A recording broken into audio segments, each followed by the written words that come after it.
Hey, I'm Andy here. Today we're going to be reacting to a Seth Zintek video titled Prey 2017 Review Recycling Edition. And the only experience I had with this version of Prey was that I've seen Markiplier play through it back when it released. I don't know. I know there was DLC that came out afterwards that wasn't well received. I think at the time it was mostly negative, but personally I played the very beginning part, but yeah, I watched Markiplier play through I think all of it.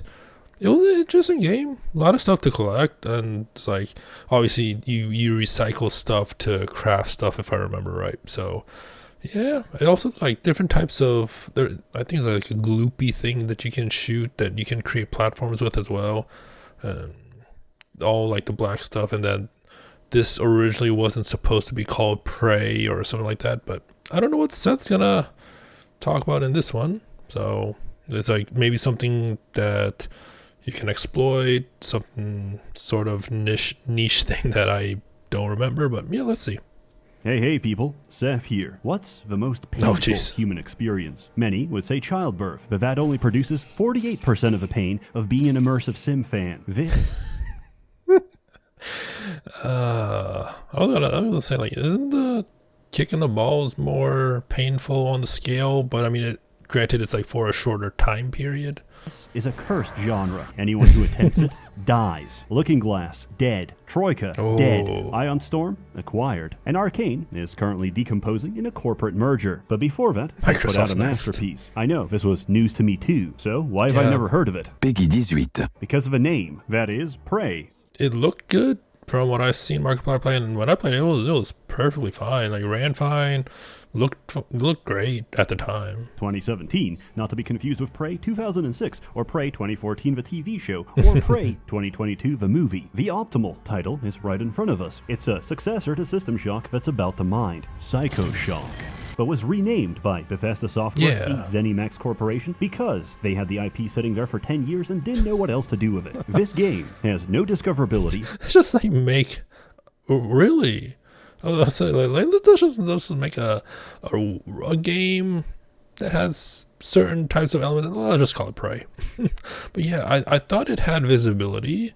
I thought it was a widely popular game.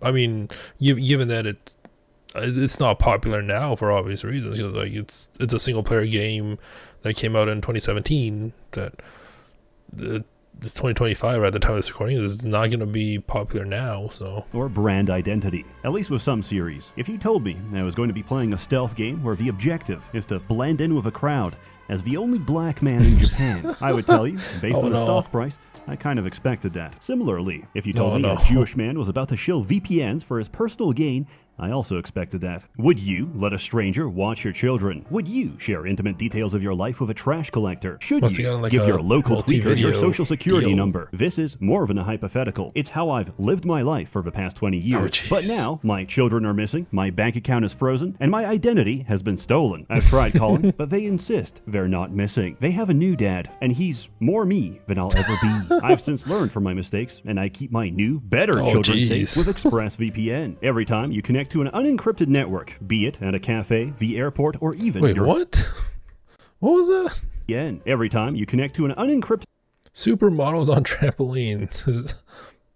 It's the internet. Network, be it at a cafe, the airport, or even your hotel room. Your online data is not secure. Anyone with a little know-how can see everything you're doing and steal your personal data. Order a pizza to your room. There goes your credit card number. Tell your boss your flight got delayed. There goes your email. Need to take an important Zoom call while you're out and about. There goes your voice and likeness. Now, someone is using their new deepfake to convince grandma to send $5,000 for bail money right now. And if they don't use it, they can just sell it to somebody who will. But with ExpressVPN running in the background, you're protected thanks to the fact that all of your internet traffic is routed through a secure encrypted tunnel. So secure, in fact, the sun will go out before any supercomputer can crack it. And all it takes is one click. ExpressVPN works on all your devices, so you can stay secure no matter what you're doing.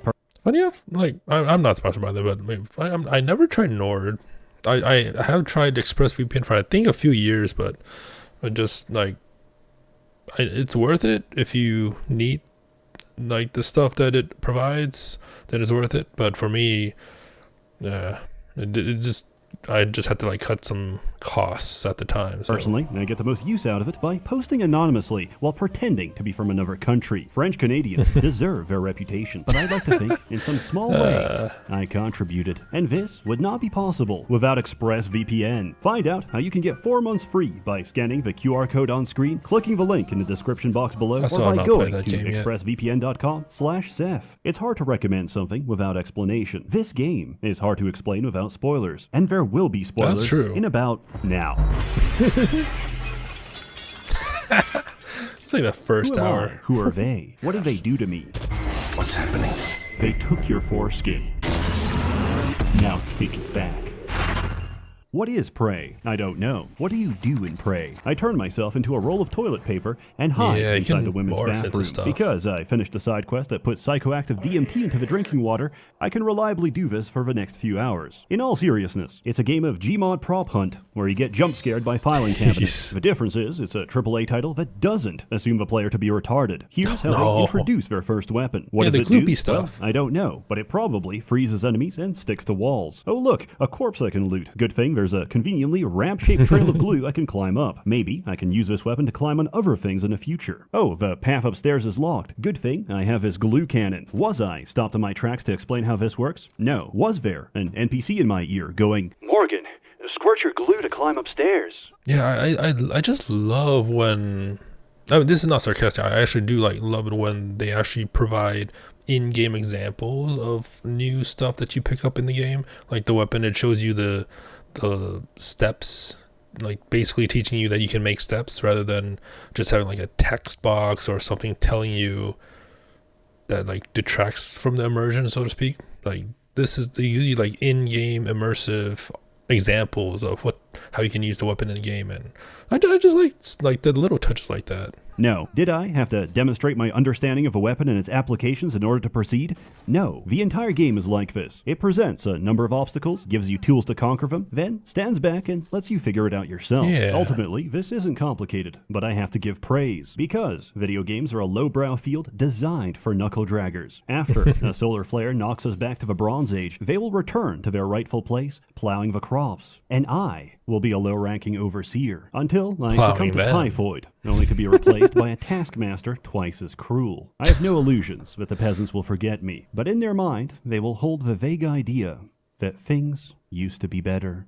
But I digress. You are trapped on a space station full of Redditors who say, "Oh my science," when they see Darwin claws evolving down the chimney. The heaviest weapon is a shotgun, and aliens are eating everyone on board. The glue gun being the first weapon is a message. This isn't a game about blasting everything in sight. Well, actually it is. But first I hot glue them like a Toho figurine before bashing them with a blunt object. It's a game about using your brain, and everyone else's brains too, by injecting them directly through your eye socket. This is what the station is designed to produce, outside the jurisdiction of any pesky laws. The Neuromod. The brain is the ultimate pattern recognition device. If it sees a pattern, it forms a new pattern of neurons. Thus, it is a physical reflection of your memories, experiences, and skills, represented by trillions of connections between billions of neurons. With Neuromods, we can copy the physical brain structures responsible for individual skills and paste...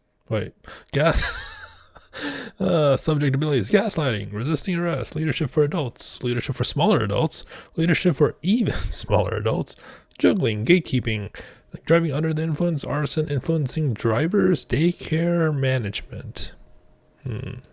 them directly into the brains of others. I can map out Epstein's brain, inject it, and be very confused as I recognize every Mossad agent on a first-name basis. Turns out, you can also give people abilities that aren't on the human skill tree, like telekinesis, or fireballs, or the ability to morph your body to mimic any small object. How is this possible? In short, Kennedy survived his assassination, and now, because of a misplaced bullet, we're farming aliens from a Soviet satellite. Aliens with magic powers that eat and digest consciousness itself. What could possibly go wrong? Neuromods are this game's upgrade system. You find, craft, and spend them to unlock new abilities of human or exotic origin. The game discourages... I think like there's an achievement, if I'm not mistaken, to play through the game without using any neuromods, or at least like not of the alien variety. If I remember there was like something that was related to not using anything alien related to finish the game. Find, craft, and spend them to unlock new abilities of human or exotic. Yeah. Because like you have the Can't go back.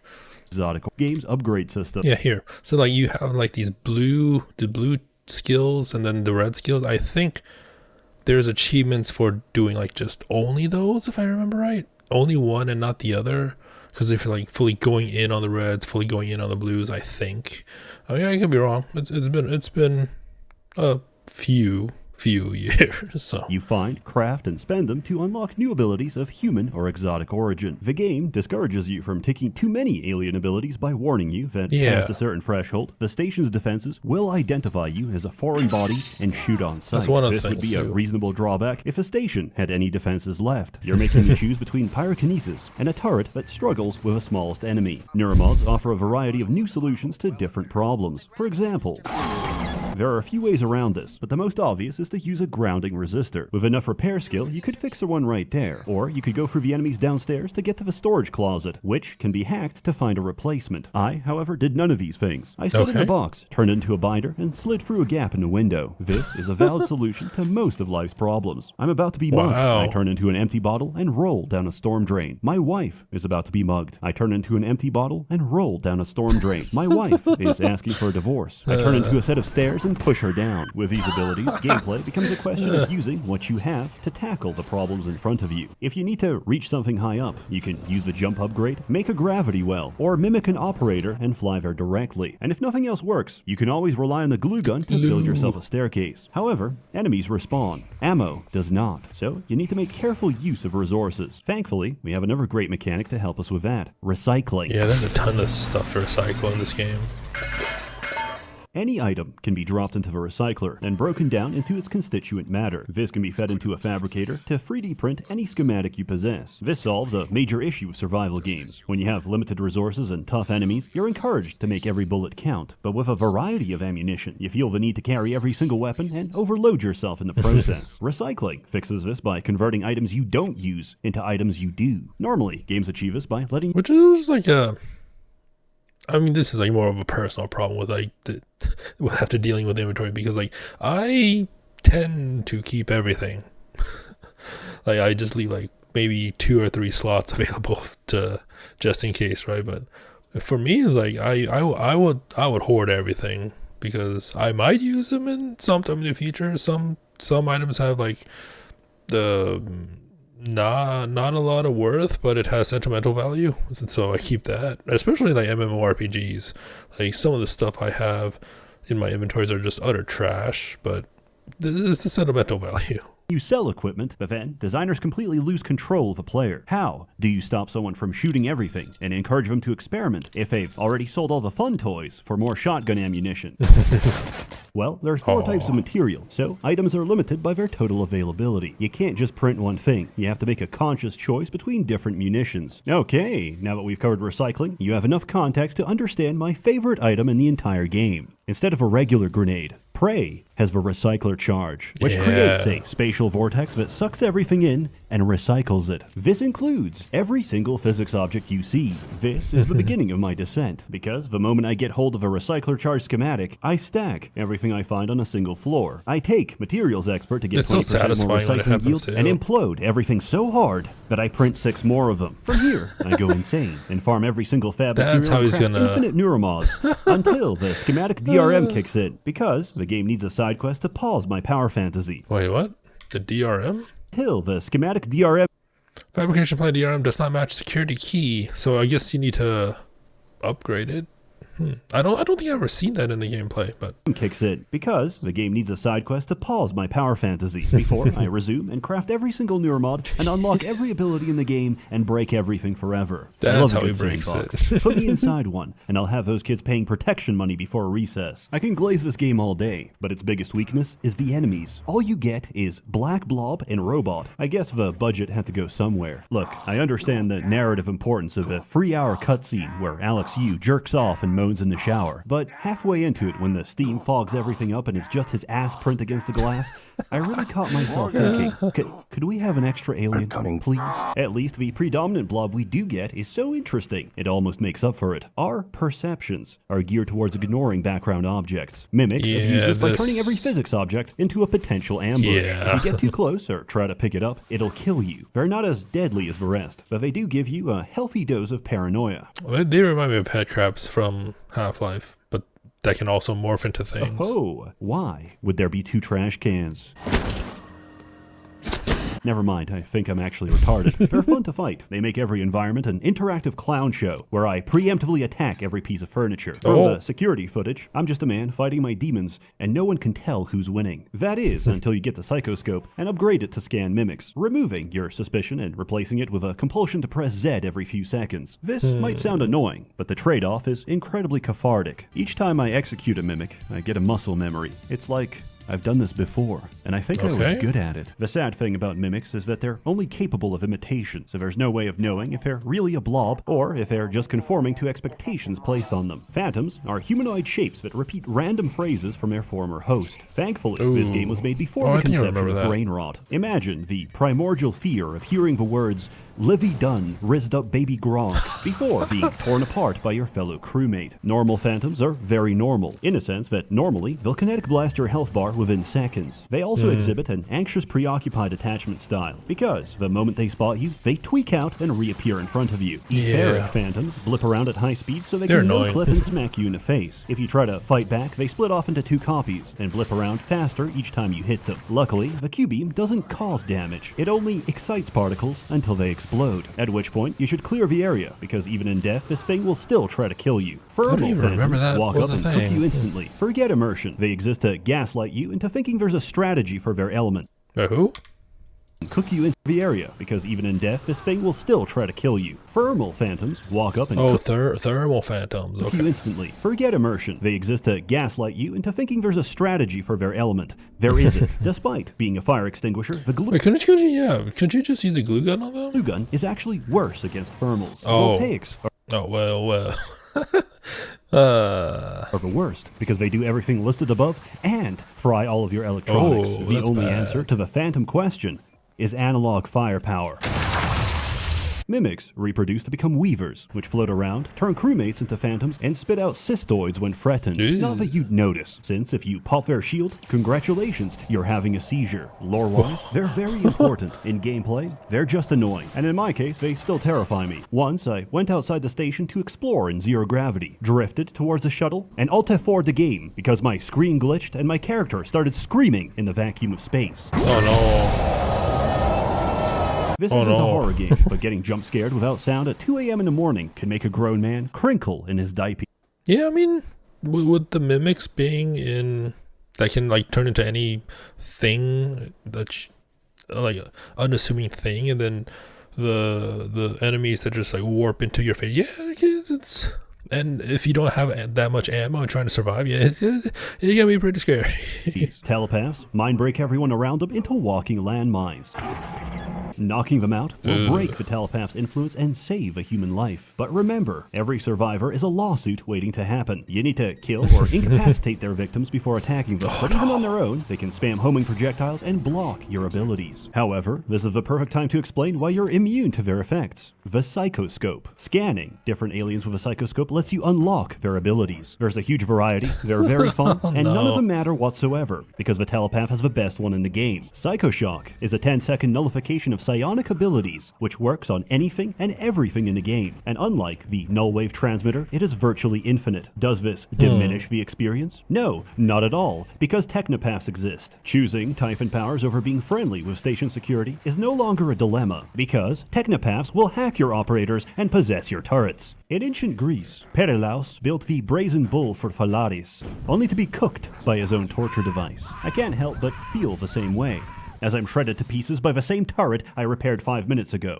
Good luck killing them, because whoever designed an enemy weak to EMP forgot to consider that flying makes them very resilient to EMP. This, like many interactions, is never explained. It's so weird that like this one, if you try to get like a turret on to attack for you. It's all like super weak, but then once the enemy takes control of it's that much more powerful. Flying makes them very multiple games do this. This is not just like prey specific. resilient to EMP. This, like many interactions, is never explained. For example, the Mimic ability. You buy the level 1, turn into a coffee cup, clap your hands, then never use it again. The description implies it's for stealth, but this is a trap written by the aliens to trick you into thinking that's all there is to it. Unexplained fact number 1. You can cast other abilities while mimicked. If someone thinks you're suspicious, obliterate their concern. Unexplained fact number 2. You don't take damage unless you're attacked. As we all know, fire has no effect on cardboard. Levels 2 and 3 let you mimic turrets and operators, but they suck, so why would you ever do that? Because of unexplained fact number 3. Your mimicked form has its own health bar. Once that's drained, it just kicks you back into human form. In other words, you do not take damage while mimicking. All of this would have been really nice to know, like 100 hours ago. The process of making a phantom isn't perfect, and sometimes they come out wrong. If you start hearing spooky music, or you're suddenly crushed against the ceiling,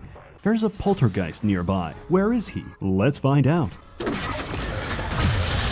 If you're bad at fighting something you can't see, then my condolences. There's a lot of ways to deal with them. You can throw around physics objects, cover them in glue, use the landmine setting on a recycler,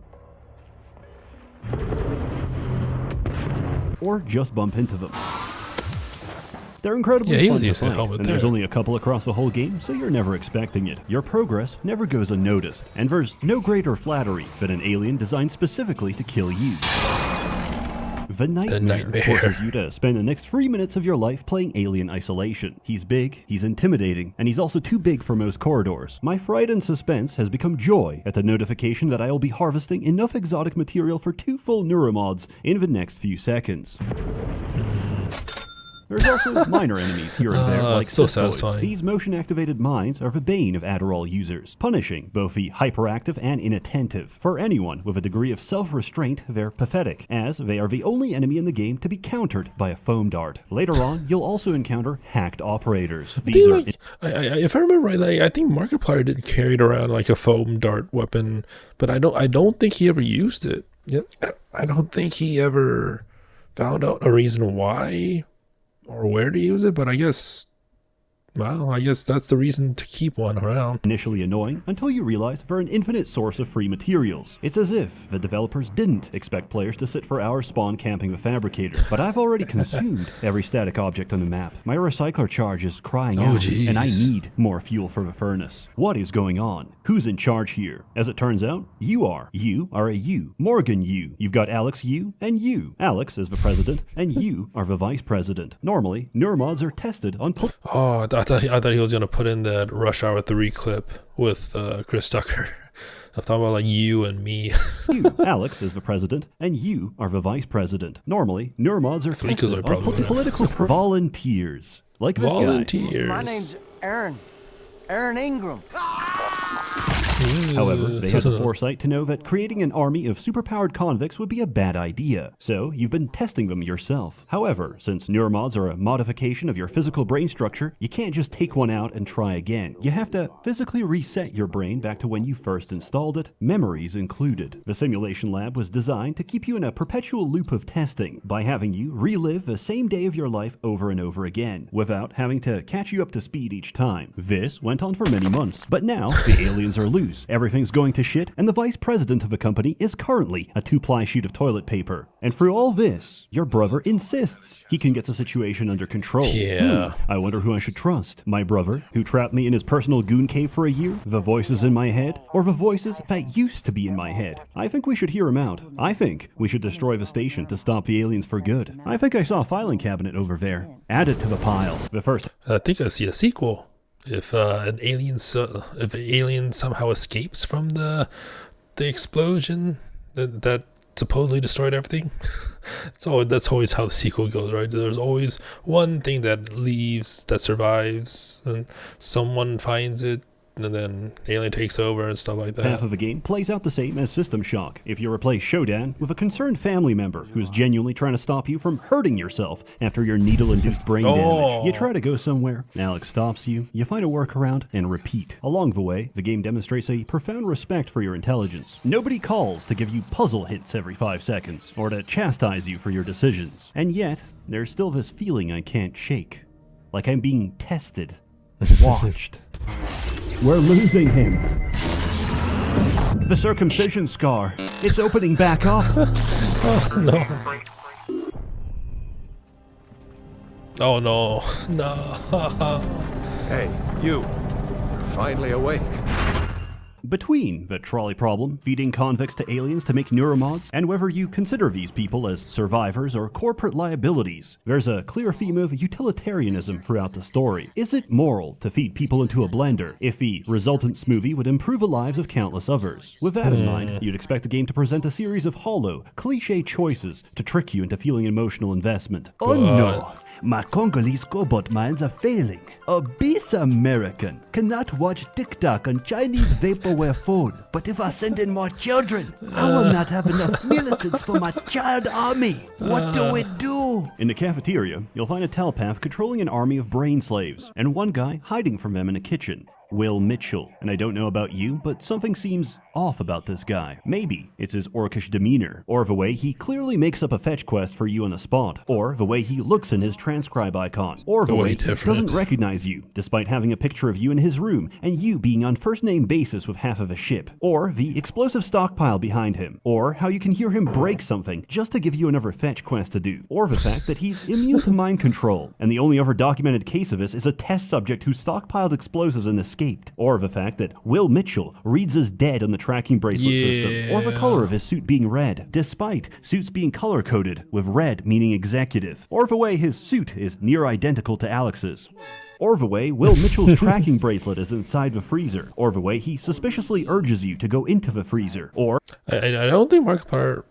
Maybe I need to rewatch it or something, because I don't remember like noticing that about him. The way he locks you inside. Or maybe it's the human meat and butchered remains of Will Mitchell in the freezer. But I don't know. Okay, maybe he did. Maybe it's just prejudice. Thank you, Will Mitchell, for giving me this opportunity to grow as a man. I'll put your best features to good use. In a lesser game, you would either be railroaded into getting trapped or be given a choice in a system that normally doesn't. You'd be so conditioned by essential NPCs that the only way you'd even consider an alternative is if a quest told you you had options to begin with. When Alex locks down the ship, you eject yourself into space and float over to the cargo bay. Unfortunately, there's a hull breach. Until you dock a storage container, the doors won't open. You're supposed to read the serial number, enter it on the computer, and watch it go. However, Dr. Deo Igwe is trapped inside a container.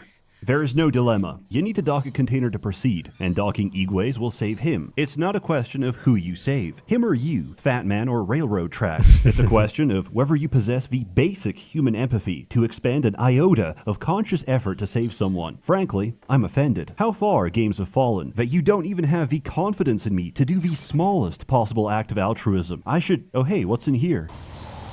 You just open it. Wait, what are you doing? Stop! Stop! There's a group of survivors holed inside. They've locked a bunch of aliens in the room you need to go through, and won't open it unless you bring them enough turrets. Based on your build, you have a few different ways to achieve this. Remember to steal everything that isn't bolted down. They won't need it. Is TranStar mounting a rescue operation? So far, we've been talking about basic high school level utilitarian ethics. Yeah, and I don't think there's like a theft system in this game, so you can just take whatever.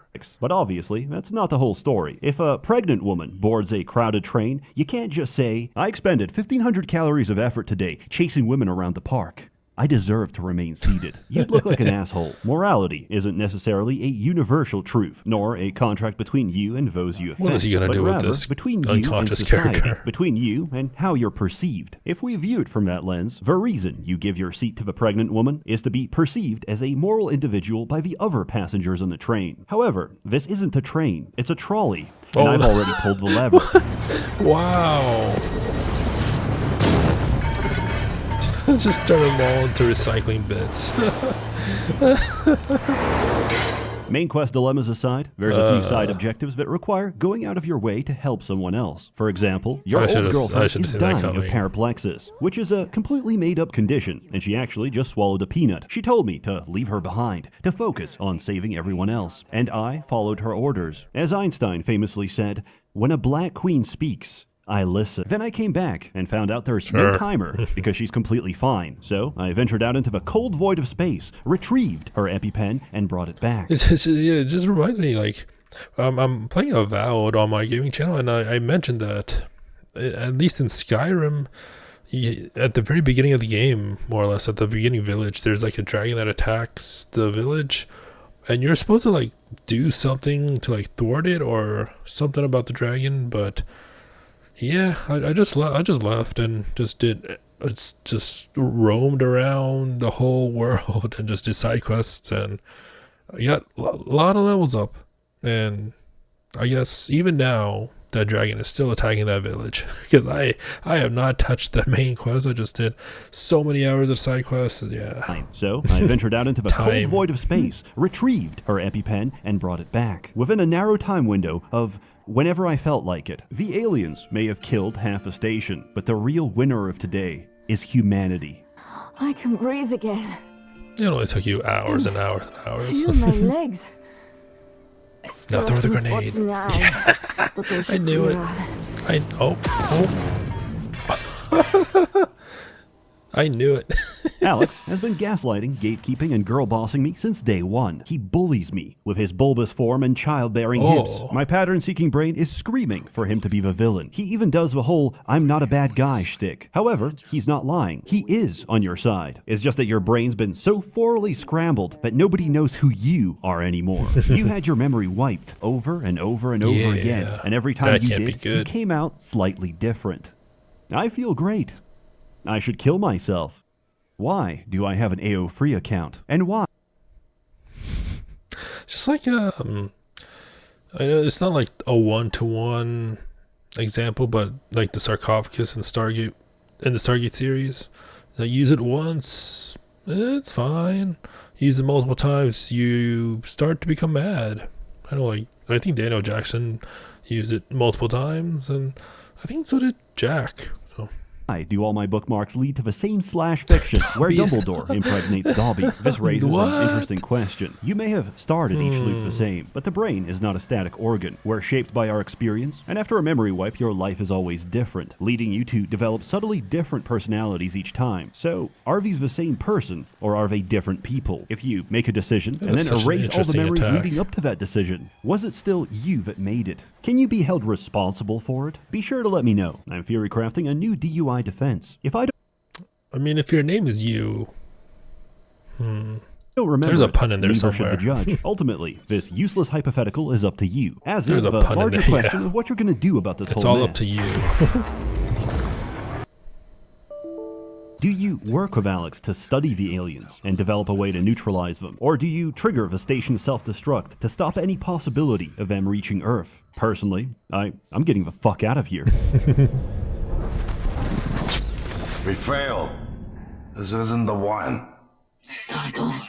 If you got that ending, you may have spoiled yourself on the big twist. You aren't Morgan. Morgan's dead, as is the rest of the world. You are an alien that's been neuromodded to feel empathy, but they have no idea if that even works. So the entire game has been a simulation of Morgan's memories, designed to see how you'd behave in their shoes. Now, I know this sounds like a cliche, but trust me, it isn't. It was all just a dream. Sucks because it strips the story of any meaning. You are all but told, alright, show's over, now stop thinking about it. And you do. For a twist like this to be good, it needs to add more meaning than it removed by revealing that everything was fake. And it does. You're not being evaluated for how good of a person you are. You're being evaluated to see if you are a person. If the implanted mirror neurons have bestowed even a shred of humanity upon you. Did you help people because it was the right thing to do? Or because it would help your own survival? It's a much better lens for analyzing player actions than the standard good boy points. Recycling every single person you see might not be good, but nobody knows what these things are capable of. For all we know, summary execution could very well be the appropriate containment method. So they're not interested in what you did, so much as why you did it, which can be gleaned from the aggregate of your decisions. If you only help people because they'd be worth more alive than dead, then you wouldn't have bothered to do their personal missions. So naturally, the best thing to do is to take every moral action, prove at every junction that you know what it means to be human, and then kill everyone anyway. Thank you for this new, indomitable human spirit. I'll put it to good use. In my headcanon, which is objectively true, the experiment succeeds. seeds. Hear me out. The Typhon Mimic is effectively Ditto from Pokemon, and with Yeah. implanted mirror neurons, they have a potential to become our greatest companion. I see a bright future, where a fully empathetic Typhon lifeform could pattern, copy, and transform into Fuda Elizabeth from Bioshock Infinite, and that is a future we're fighting for. Prey is a great game, I'm sure there's an animation of that somewhere on the hub. but runs into issues typical of its genre. Puzzle solving with the resources available to you is fun, until I open the Pandora's box of infinite abilities. You don't need to be creative when you have the optimal solution to every problem. Why do I bring that's this true. up? Because the DLC fixes everything. Moon Crash is a does it? semi-roguelike where you play as different characters in their attempts to escape the Pythias moonbase during a containment breach. However, none of them survived. You are actually a hacker, simulating their memories to steal corporate secrets. Why is it called Moon Crash? Because the title spoils the ending. You crash on the moon. Just awful titles all around. With each run, your goal is the same. Get the hell out. Once you do, it's time for the next character to escape. Except, the world is persistent across runs. The first time I played this, I didn't know that. Looted every single piece Oh of yeah, equipment. that'd be me 100%. Just loot everything,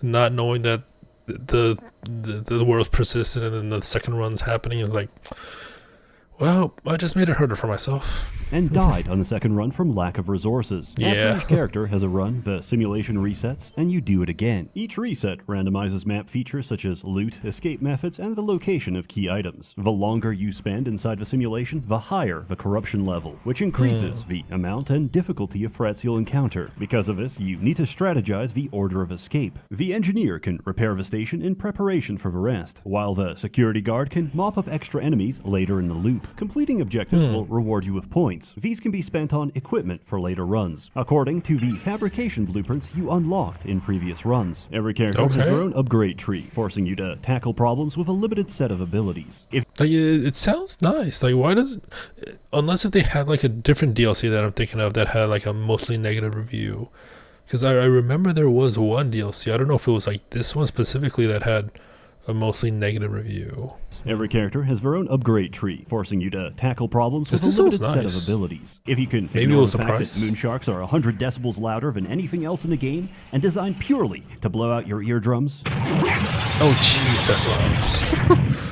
I think you'll enjoy the extra content. In summary, Prey is probably the best game Arcane ever made. I can't recommend it enough, because games like this are rare and unprofitable, versus the mountain of slop that executives produce for greater margins. And in Yeah, it's like you can make a great single player game for small gains, possibly break even, or you could just make a mobile game or a live action game, produce not endless, but produce a number of battle passes, some gacha elements, and make profit.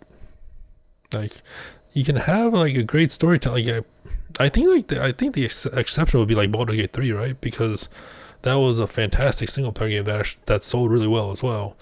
But usually the live action one tends to sell more, tends to get the company more money despite the quality of it. industry always caters to its consumer. It's just in this case I find myself increasingly agreeing with Talmudic rabbinical teachings. The consumer truly is domesticated cattle. If you're interested, enter code ABYSSALEXU to get 90% off on GOG for Okay. the next week. It's about $3. It's Okay. DRM free. It's literally cheaper than piracy. As always, more content I think I to already come, have it so on stay Steam, tuned. though. A warm thanks Yeah, to the many. I have it on Steam because I played like the first beginning. I don't know where I stopped, but I did play the beginning on Steam, so I believe, unless it was the GOG version, but I'm like 90% sure it's on Steam. I just don't remember. It's been so long. Members of a Merchants Guild, generously funding and bankrolling these videos. You're all truly wonderful. Have a good one. I promised you my arming cape. All I ask is you hear me out first. How about no? And you can blow Talos one to pieces if that's what you think is best. He's like doing I it don't right think now, you isn't he? I know. Because I used to think we couldn't be trusted to play with fire without burning the house down. But you convinced me. Okay. You That did showed me nothing. anything was possible, even if the price was steep. That part of you. Never mind. It did something. It did something. All right, another good Seth video. This one's like obviously about Prey. So, yeah, like I said, I personally haven't played much of it. I've seen Markiplier played, I think, through the end. I don't remember what ending he got though, but I assume it was a good-ish ending since he did try to save as many people as possible. I don't think he saved all of them. I think he saved as much as he could.